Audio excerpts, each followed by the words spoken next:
बिहार की राजनीति में कुछ इलाके केवल चुनावी मैदान नहीं बल्कि शक्ति प्रदर्शन के अखाड़े माने जाते हैं। इन्हीं में से एक है राघोपुर विधानसभा सीट, जिसे लालू यादव का एक जबरदस्त किला कहा जाता है। इस सीट पर राष्ट्रीय जनता दल आरजेडी की मजबूत पकड़ रही है। लेकिन क्या 2025 का चुनाव इसी समीकरण को बदलने वाला है? देखिए, इस सीट से इस बार जनसुराज के संस्थापक प्रशांत किशोर ने संकेत दिया है कि वे राघोपुर से चुनाव लड़ सकते हैं। आधिकारिक पुष्टि नहीं हुई है, संकेत आए हैं। ये खबर आते ही बिहार की राजनीति में हलचल मच गई और खास करके आरजेडी में, क्योंकि यह वही सीट है जहां से लालू परिवार की त्रिमूर्ति यानी खुद लालू यादव, उनकी पत्नी राबड़ी देवी और अब नेता प्रतिपक्ष तेजस्वी यादव लगातार चुनाव जीतते आए हैं। अब राघोपुर आरजेडी की जीत की परंपरा रही है। राघोपुर की राजनीति को समझने के लिए हमें पीछे जाना होगा। 1967 के बाद से इस सीट पर कई गैर यादव उम्मीदवार नहीं जीता है, कोई भी नहीं। यहाँ लालू यादव 2 बार विधायक रहे, राबड़ी देवी 3 बार और 2015 से तेजस्वी यादव लगातार जीतते आ रहे हैं। 2015 में पहली बार विधायक बनने के बाद तेजस्वी यादव डिप्टी सीएम बने थे। हालांकि 2010 का चुनाव इस गढ़ में सेंधमारी की एकमात्र मिसाल था, जब नीतीश कुमार की पार्टी के उम्मीदवार सतीश कुमार ने राबड़ी देवी को हराया था। जी हाँ, राबड़ी देवी हारी भी है। यहाँ से लालू के गढ़ों में सेंधमारी की पुरानी मिसालें हैं। ऐसा पहली बार नहीं होगा जब लालू परिवार के किले में सेंध लगाने की कोशिश हो रही हो।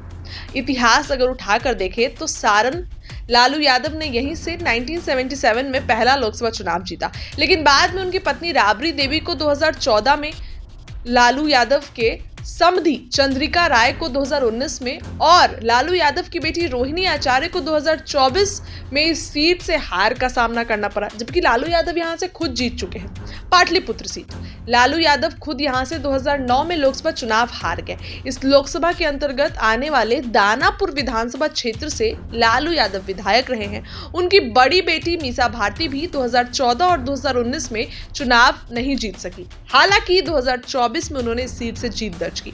मधेपुरा सीट, इससे भी लालू का गढ़ माना जाता है, लेकिन इस सीट से भी उन्हें हार का सामना करना पड़ा था। अब सवाल उठता है कि क्या प्रशांत किशोर राघोपुर की सियासत बदलेंगे? क्या प्रशांत किशोर राघोपुर की राजनीति का एक नया चेहरा बनेंगे? चुनौतियां क्या क्या है आपको बताते हैं।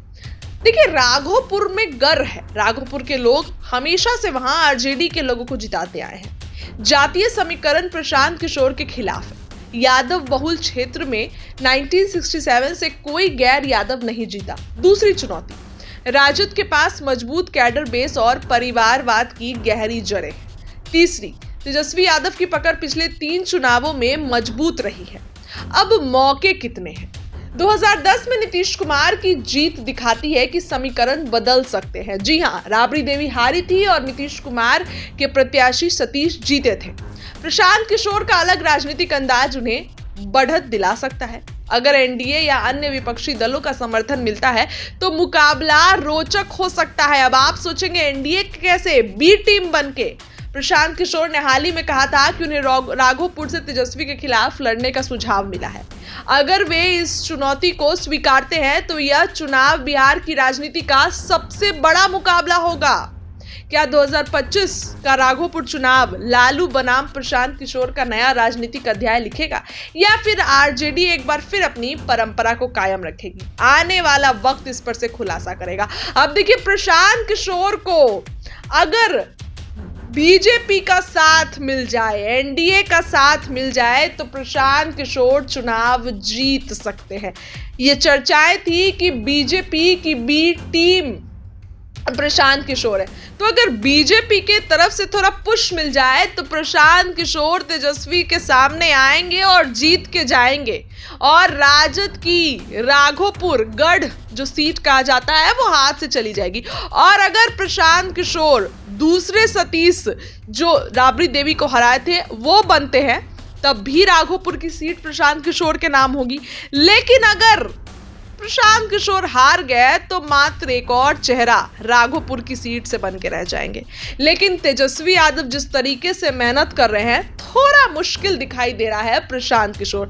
उपचुनाव में प्रशांत किशोर की प्रत्याशी का क्या हाल हुआ। हालांकि आरजेडी के भी प्रत्याशी जीत नहीं दर्ज कर पाए, लेकिन ये विधानसभा चुनाव है और राघोपुर स्पेशली राजद का गढ़ माना जाता है। देखिए, ऐलान तो अभी तक नहीं हुआ है, संकेत दे दिए हैं और इसी संकेत से तेजस्वी, तेजप्रताप, लालू तीनों माथा पकड़ लिए हैं। अब जब ऐलान होगा तब कैसे समीकरण बिठाएंगे तेजस्वी और प्रशांत किशोर, ये देखने वाली बात होगी। इस खबर के लिए फिलहाल इतना ही। क्या लगता है कमेंट करके बताइए। बहुत बहुत धन्यवाद।